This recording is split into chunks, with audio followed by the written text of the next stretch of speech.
है आपका अपना चैनल स्टूडेंट मंच, स्टूडेंट्स की आवाज। नमस्कार, मैं हूं आपका साथी, आपका दोस्त, आपका शिक्षक विश्वजीत कुमार। आज मैं अपने बच्चों के लिए कुछ मोटिवेशनल फैक्ट्स लेके आया हूं। अक्सर मैंने अपने इस शैक्षिक कैरियर में देखा है कि कई सारे लोग जो मैट्रिक तक पढ़ते हैं, इंटरमीडिएट तक पढ़ते हैं और पढ़ने के बाद अपनी पढ़ाई लिखाई छोड़ देते हैं।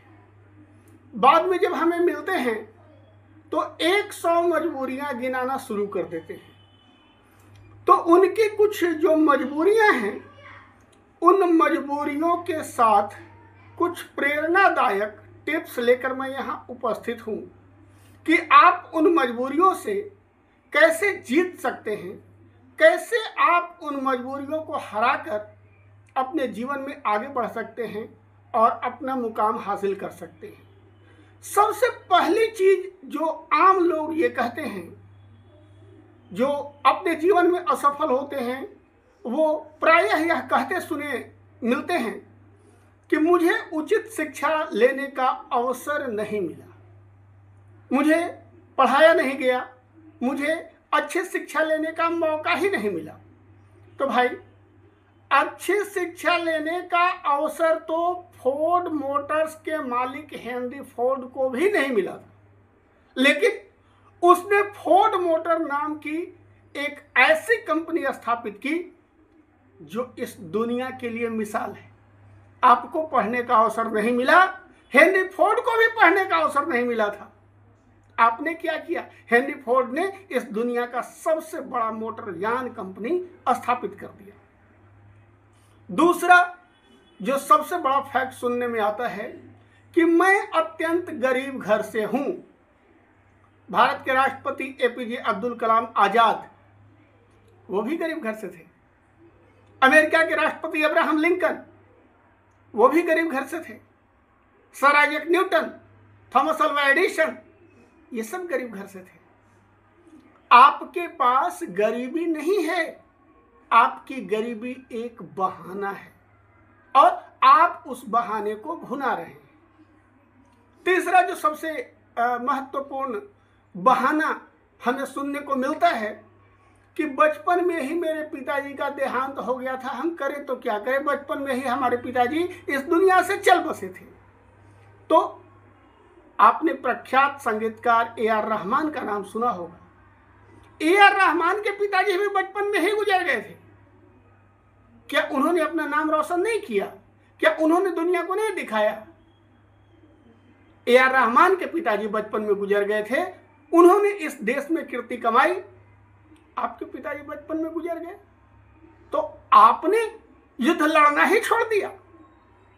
अब अगला जो बहाना मिलता है हमें कि मैं बचपन से अस्वस्थ रहता हूं, मतलब मेरी कुछ बीमारी थी, उस बीमारी की वजह से मैं सरवाइव नहीं कर सका, मैं बीमार होने की वजह से अपने जीवन में मुकाम हासिल नहीं कर सका।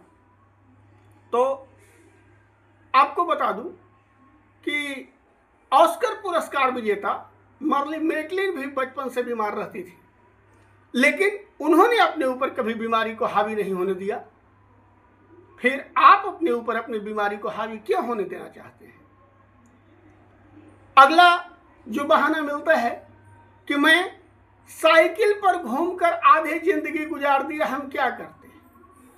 अरे भाई, निरमा वॉशिंग पाउडर के मालिक करसन भाई, इन्होंने भी आधी जिंदगी साइकिल पर सरफ बेचकर गुजार दिया, लेकिन बाद में निरमा वॉशिंग पाउडर को उस मुकाम तक पहुंचाया कि पूरे भारत में निरमा वॉशिंग पाउडर को जाना जाता है। करसन भाई पटेल की जो जिंदगी है वो हमारे लिए प्रेरणा का एक स्रोत है कि उन्होंने अपनी आधी जिंदगी साइकिल पर सरफ बेचकर गुजार दिया और हम साइकिल पर अपनी जिंदगी गुजरने से हताश हो गए। इसके बाद कुछ लोग कहते हैं कि हमारे साथ एक से एक्सीडेंट हो गया था और उस एक्सीडेंट में मेरा हाथ कट गया, मेरा पैर कट गया, तमाम कुछ हो गया, तो इसके चलते मैं अपने जीवन में आगे नहीं बढ़ सका। प्यारे बच्चों, आपको पता होगा कि प्रख्यात नृत्यांगना सोनल मानसिंह के पैर भी नकली थे। एक दुर्घटना में उनका भी पैर कट गया था, लेकिन उन्होंने नकली पैर के सहारे अपना डांस जारी रखा, अपने नृत्य को जारी रखा और पूरे भारत में सोनल मानसिंह जो हैं वो डांस के क्षेत्र में अपना जो मुकाम हासिल किया वह किसी से छुपा हुआ नहीं है। तो आपके पैर कट गए, आपके हाथ कट गए, ये आपके लिए एक बहाना हो गया, लेकिन सोनल मानसिंह ने उसे अपने ऊपर हावी नहीं होने दिया और उन्होंने अपना मुकाम हासिल किया। बहुत लोग कहते हैं कि सर बचपन से ही लोग मुझे मंदबुद्धि समझते हैं, मुझे मंदबुद्धि समझते हैं, इसलिए मैं क्या करूं?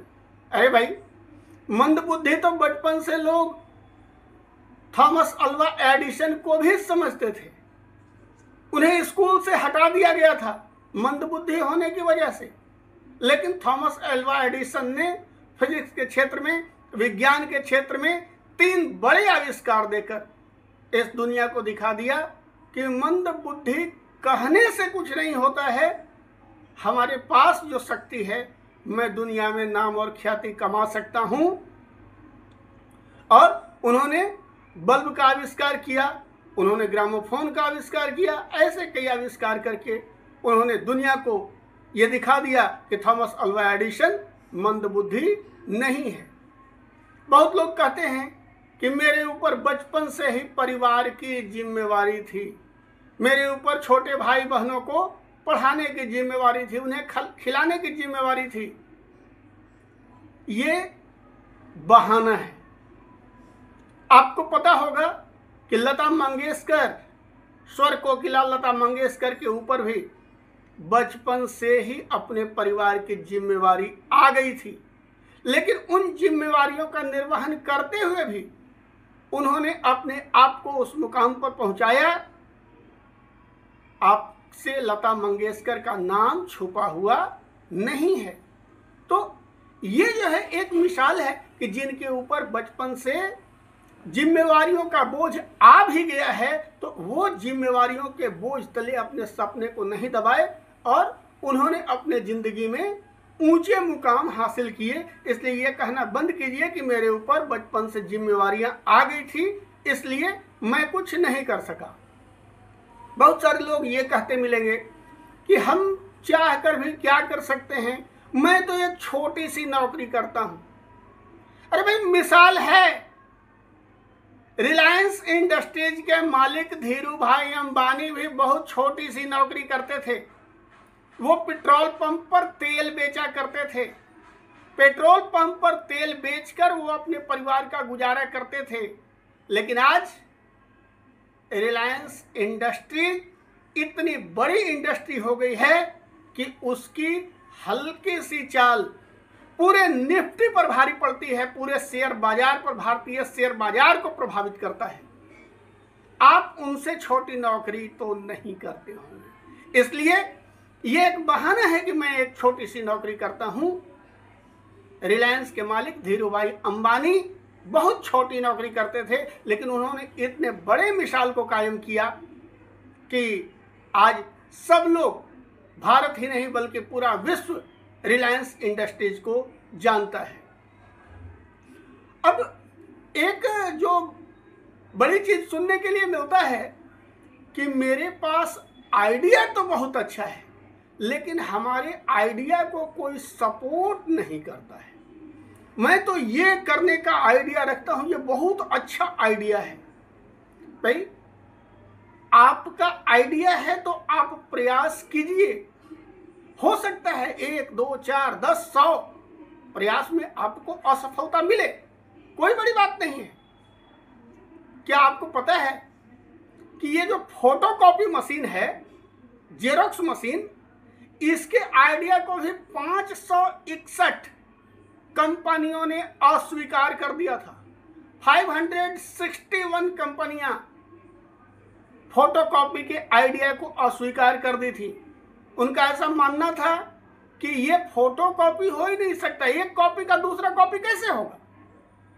लेकिन उसके आविष्कारक ने हार नहीं माना और आज हर गली हर नुक्कड़ पर फोटोस्टेट की मशीन है। तो आपकी जो आइडिया है, आपका जो यूनिक विचार है, आप तब तक हार मत मानिए जब तक कि वह एक्सेप्ट नहीं हो जाता है। कहा गया है try again and again until success.